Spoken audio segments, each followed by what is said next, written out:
మనకి వచ్చేదంతా కూడా పండుగల వాతావరణం, ఆధ్యాత్మికత, సందడి కదా.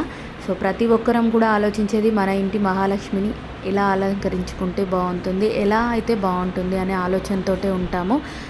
వరలక్ష్మి శుక్రవారం మొదలు దుర్గాదేవి నవరాత్రుల వరకు, సంక్రాంతి లక్ష్మిలే కావచ్చు, సంక్రాంతి వరకు కావచ్చు, మనమైతే మహాలక్ష్మిని ఎలా అలంకరించుకుంటే బాగుంటుంది మన చిట్టి చేతులతో అని అయితే ఆలోచిస్తూనే ఉంటాము.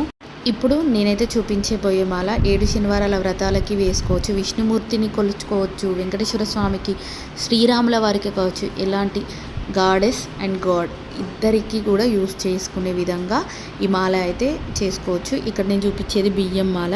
మనము వీడియోలో చూపిస్తున్న విధంగా ఏదైనా ఒక బేస్, అంటే నేనైతే ఇక్కడ స్టూల్ తీసుకున్నా, స్టూల్కి 4 కాళ్ళు ఉంటాయి కదా, ఒక కాలుని బేస్ చేసుకొని కాలుకు ఒక కాలు సెలెక్ట్ చేసుకొని అది దారము 2 వైపులా మనం ఇలా వీడియోలో చూపిస్తున్న విధంగా అయితే తీసేసుకొని ముడైతే వేసుకోవాలి. నేను 2 రకాల మాలలు చూపిస్తున్నాను ఒకటే వీడియోలో. ఇది ఇంట్లో మామూలుగా ఉన్న కాటన్ దారంతో అయితే ఎలా వస్తుంది అని మామూలుగా ట్రై చేద్దాం, అసలు వస్తుందా లేదా అనే ఉద్దేశంతో అయితే ఇంట్లో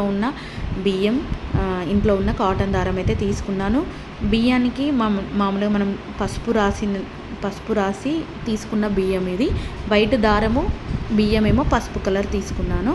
ఇలా మనమైతే 2 సార్లు గట్టిగా ఉండడానికి ఒక 3 సార్లనైనా సరే 3 అట్లా వీడియోలో చూపిస్తున్న విధంగా మనకు 2 దారాల మధ్యలో నుంచి వేలైతే తీసేసుకొని మనము రైట్ నుంచి లెఫ్ట్కి దారాన్ని వేసి వెనక్కి లాగాలి. ఇలా పసుపు కలిపిన బియ్యాన్ని తీసుకొని ఒక్కొక్క బియ్యపు గింజను 2 దారాల మధ్యలో ఉన్న గ్యాప్ నుంచి బియ్యపు గింజనైతే వేసేసి మన రైట్ నుంచి లెఫ్ట్కి వీడియోలో చూపిస్తున్న విధంగా దారాన్ని వేసి వెనకకి లాగితే ముడి పడిపోతుందన్నమాట.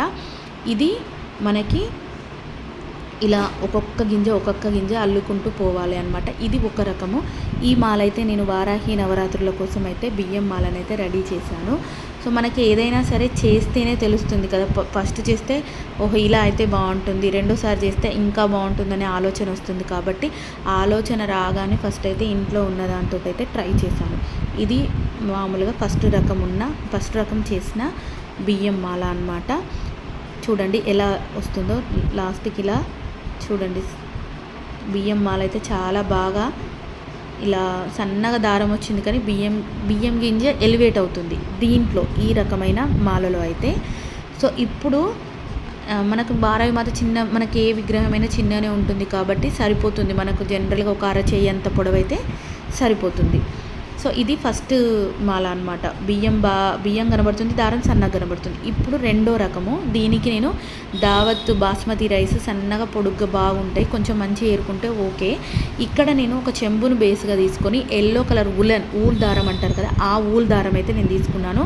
చెంబుకు బరువు ఉంటేనే కదా మనము ఏదైనా లాగేటప్పుడు కానీ ఏదైనా అది పడిపోకుండా ఉంటుందని దాంట్లో బరువుగా ఉండాలని చెప్పేసి చెంబులో అయితే బియ్యం పోసేసుకున్నాను. ఎల్లో దారానికి ఇలా వీడియోలో చూపిస్తున్న విధంగా సేమ్ అలానే ముడి వేయాలి. సేమ్ అనమాట. ఇట్లా కొంచెం మనం స్ట్రాంగ్గా వేసుకోవడానికి 2-3 సార్లు అయితే వేసుకుంటే బాగుంటుంది. ఇక్కడ నేను బియ్యానికి ఏ కలర్ కూడా యాడ్ చేయకుండానే వైట్గా మనం మామూలుగా ఎట్లయితే బాస్మతి బియ్యం ఉంటాయో కొంచెం అందులో సన్నగా పొడుగ్గా ఉన్న బియ్యాన్ని అయితే వేరుకున్నాను అనమాట. ఇప్పుడు ఇక్కడ ఒక్కొక్క బియ్యం గింజని సేమ్ మనకు ఫస్ట్ ఎలానైతే వెళ్ళానో అలానే అల్లాను. ఒక్కొక్క బియ్యం గింజను 2 ఊల్ దారాల మధ్యలో పెట్టేసుకొని రైట్ నుంచి లెఫ్ట్కి అయితే దారం వేసేసి ఇలా వెనక్కి లాగంగానే మనకి ఆటోమేటిక్గా అయితే ముడి పడిపోతుంది అనమాట. సో వీడియో ఒక్కసారి అర్థం కాకపోయినా కూడా మళ్ళీ చూడండి, మీకు క్లియర్గా అర్థమైపోతుంది. వీడియోలో అయితే నేను క్లియర్గా చూపించాను. కొంచెం ఓపిక కావాలి, కానీ చాలా అంటే చాలా బాగుంటుంది మనకి విగ్రహాలకి. మన ఇంట్లో ఆల్మోస్ట్ అంటే 2 ఇంచుల కన్నా కూడా విగ్రహం అయితే ఇలా చిన్న అయితే బాగుంటుంది. విగ్రహాలకి ఇంత లెంత్ అయితే సరిపోతుంది. అదే ఫోటోలకైతే కొంచెం లెంతీగా తీసుకొని అల్లుకుంటే బాగుంటుంది.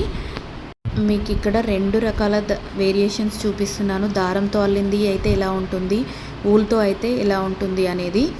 వీడియో నచ్చితే ఫాలో చేసేయండి.